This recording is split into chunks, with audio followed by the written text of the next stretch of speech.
Talk about the complications because Blood Moon almost didn't happen, Mm. almost didn't come to be. What complications or challenges did you run into, and how did you overcome them?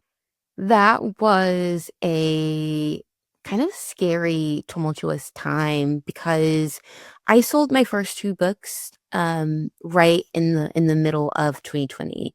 Selling books after 2020 has been significantly harder for Black stories and Black creators. And that's not just a feeling, it is a fact. You can see it in statistics. And so I was nervous that after selling my first two books, The Undead Truth of Us and The Dark Place, that I was not going to be able to sell another book.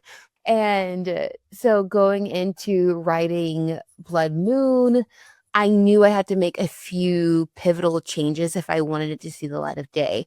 Now, with my previous publisher having the first option to it, I was hopeful that like they would want to pick it up because I'm now writing in a genre that has a bigger audience. It's definitely going to be more guaranteed. This third book has so much potential.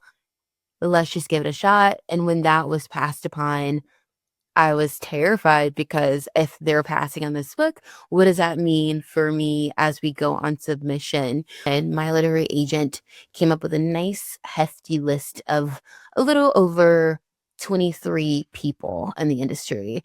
And she sent it out to people in the fall. And initially, we started getting a lot of great responses. And then those responses started turning into no's after the 4 week period. And that was starting to get really scary. Everyone on that list either ghosted us or just said no. And we were hanging on the thread by one person left. Thankfully, they said yes. And that was the only yes that got us Blood Moon. So it really does take one yes. Wow, just the fact that so many people turned down such a high concept novel that has a proven market just blows my mind.